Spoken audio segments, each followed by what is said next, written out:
Thanks, Blake. Yeah, I think Blake had a premonition yesterday. I don't know if you caught him yesterday doing the weather. He's like, I have a pretty good hunch, and we all kind of did that, with this type of lake effect setting up and kind of perpendicular crossing with the major arteries of I-94. He said, I wouldn't be surprised west of Kalamazoo if we're going to have some kind of blockage or slide-offs that's going to completely stop I-94.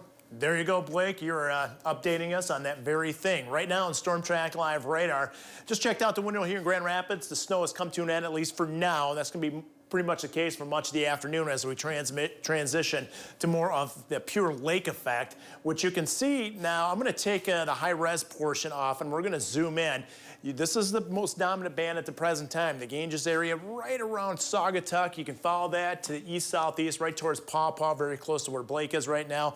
Elmina area. So if you're traveling west out of Kalamazoo, you're going to run into that heavier pocket of snow out there. Be aware of that just prior to Paw Paw. Half-mile visibility in Kalamazoo, also in the Battle Creek area, so moderate snow there. Everybody else reporting essentially light snow at the present time, or no snow. So because of this and the wind, which I'll show you, which is pretty impressive so far, we have a winter storm warning out there until 4 a.m. Tuesday morning, where you see these counties shaded in the pink. We're talking about, in general, 4 to 8 inches of snow, but even within the counties themselves, you're going to have quite a variance in how much snow falls in your area.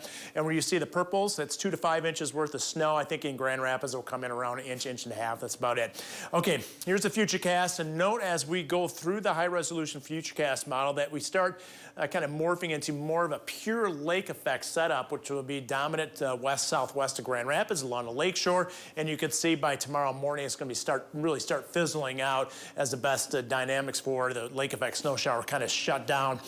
Tomorrow, mostly dry after the morning hours. We even get a sliver or two of sunshine here and there.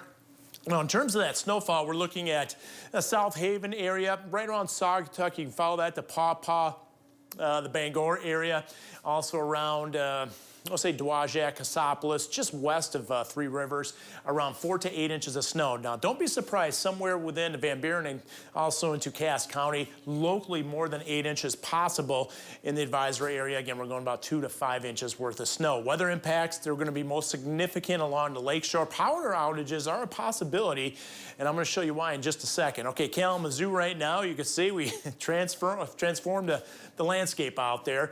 We now have snow on the ground. Temperature currently 30 degrees, but here's a core of the cold, and that's coming right across Lake Michigan, and that's why we're getting some of that lake effect. 24-hour temperature change on the order of about 15 degrees in most locations. Colder than yesterday at the same time as this colder air starts moving in. Check out the current wind chill, only 15 above in Grand Rapids, 18 in Kalamazoo. Here's some of those wind gusts out there already. Look at Saugatuck, 61, 60 Grand Haven. South Haven at 57 miles an hour. Here's a current wind gust, 43 in Muskegon, 41 Holland, 39 in Kalamazoo. So it's very easy to blow the snow around. And check out the wave action, especially on the north side of that pier or breakwater in South Haven. That's you certainly don't want to be on the piers during this. Okay, we're going to continue with the gusty winds right on through the afternoon. They'll subside quite a bit as we head through the overnight period. Here's those lake effect snow showers and snow showers in general moving across the area. Again, this will be with us right on through, it looks like, tomorrow morning, then come to an end. We'll pick it up tomorrow afternoon with, I still think, more clouds and sunshine, and then into Wednesday, we'll see a little bit of filtered sunshine out there. Here's the entirety of the 8-day forecast.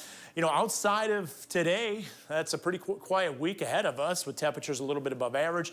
Right now, it appears it's going to be a wet and mild Christmas.